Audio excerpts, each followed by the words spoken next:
एक तरफ जहां दुनिया भर में इस बात की पुरजोर वकालत की जा रही है कि एआई के आगमन से आईटी इंडस्ट्री में नया बूम आ जाएगा, तो दूसरी तरफ भरी भरकम कंपटीशन से भरे मार्केट और बढ़ती कानूनी पेचीदगी से जूझते हुए भारतीय आईटी कंपनियां अपने मार्जिन को बचाने के लिए अपने ऊपर दबाव महसूस कर रही हैं और अपने मुनाफे में सुधार के लिए तेजी से ऑटोमेशन प्लेटफॉर्मों की ओर झुक रही है। दुनिया के बड़े टेक्नोलॉजी दिग्गजों के भी इसे लेकर अपने अपने मत हैं। आईबीएम की एग्जीक्यूटिव चेयरमैन गिन्नी रोमेटी का कहना है कि कुछ लोग इसे आर्टिफिशियल इंटेलिजेंस कहते हैं, लेकिन हकीकत यह है कि यह टेक्नोलॉजी हमें बेहतर बनाएगी। इसलिए मुझे लगता है कि आर्टिफिशियल इंटेलिजेंस के बजाय हम अपनी इंटेलिजेंस को बढ़ाएंगे। एलन मस्क, जो भविष्य की टेक्नोलॉजी पर अरबों डॉलर खर्च करने के लिए जाने जाते हैं, यही इंसानों के लिए आर्टिफिशियल इंटेलिजेंस को सबसे बड़ा खतरा बताते हैं। मौजूदा समय में एआई के विकास के साथ भारतीय आईटी सेक्टर एक महत्वपूर्ण मोड़ पर खड़ा है। एक्सपर्ट मानते हैं कि नई टेक्नोलॉजी को अपनाने और यूनाइट करने की क्षमता ही तय करेगी कि क्या ये कंपनियां संभावित खतरों को विकास के अवसरों में बदल सकती हैं। इसे लेकर अधिकतर कंपनियां और टेक दिग्गज आशान्वित हैं। वह मानते हैं कि मौजूदा घटनाक्रम ऐसे भविष्य का संकेत देते हैं जहां एआई न केवल आईटी कंपनियों की क्षमता बढ़ाएगा, बल्कि उन्हें इनोवेशन और मार्केट में लीडरशिप करने के नए रास्ते भी खोलेगा। आईटी सेक्टर न केवल एक रोजगार देने वाला सेक्टर ही नहीं, बल्कि भारत की अर्थव्यवस्था में महत्वपूर्ण योगदान करता भी है। यह जीडीपी में 7% का योगदान करता है और कुल निर्यात यानी एक्सपोर्ट करने वाले चीजों में आईटी में से ही लगभग 1/4 हिस्सा इसी से आता है।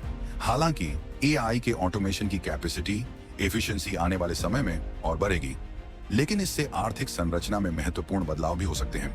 कैपिटल इकोनॉमिक्स के अनुसार यदि एआई आईटी सेक्टर में मानव नौकरियों को पूरी तरह से रिप्लेस कर देता है, तो अगले दशक में भारत की जीडीपी वृद्धि दर में लगभग 1% की गिरावट हो सकती है। एआई दुनिया भर में अर्थव्यवस्थाओं और उद्योगों में बदलाव ला रहा है। एआई भारत के विकसित भारत 2047 के विजन और सभी क्षेत्र में विकास करने में एआई महत्वपूर्ण भूमिका निभा रहा है। अर्थव्यवस्था में $500 बिलियन का योगदान करने की क्षमता के साथ एआई कृषि, स्वास्थ्य सेवा और शहरी विकास जैसे क्षेत्रों में क्रांति ला सकता है। एआई न केवल इनोवेशन में बड़ा योगदान दे रहा है, बल्कि भारत की सामाजिक आर्थिक चुनौतियों को हल करने के लिए एक रणनीतिक टूल साबित हो रहा है। तमाम संभावनाओं के बीच एआई को लेकर चुनौतियां भी बनी हुई हैं। भारत की अर्थव्यवस्था अभी भी स्किल गैप और असमानताओं से जूझ रही है। भारत सरकार के इलेक्ट्रॉनिक्स और सूचना प्रौद्योगिकी मंत्रालय के सचिव एस कृष्णन ने वर्ल्ड इकोनॉमिक फोरम में कहा कि वर्ल्ड टेक्नोलॉजी सुपर पावर बनने के लिए हमें स्वास्थ्य, शिक्षा, स्मार्ट शहरों और कृषि में चौथी इंडस्ट्रियल क्रांति का और नए टेक्नोलॉजी का लाभ उठाने के लिए सभी स्टेक होल्डर से सहयोग की आवश्यकता है। डिजिटल एमिनेंट के संस्थापक मुकुल राज शर्मा कहते हैं कि उभरती अर्थव्यवस्थाएं को आमतौर पर कृषि, मैन्युफैक्चरिंग और सप्लाई चेन वाले टास्क को पूरा करने के लिए कई तरह की परेशानियों से जूझना पड़ता है।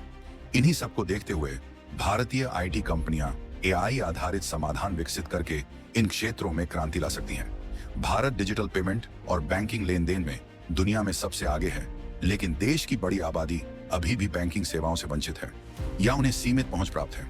इसीलिए कमी को पूरा करने के लिए भारतीय आईटी कंपनियां एआई का उपयोग करके इन लोगों तक वित्तीय सेवाएं पहुंचा सकती हैं। एआई का उपयोग करके धोखाधड़ी वाले लेन देन की पहचान और रोकथाम की जा सकती है, जिससे डिजिटल ट्रांजैक्शन सिस्टम में लोगों का विश्वास बढ़ेगा और इसका विस्तार उपयोग होगा।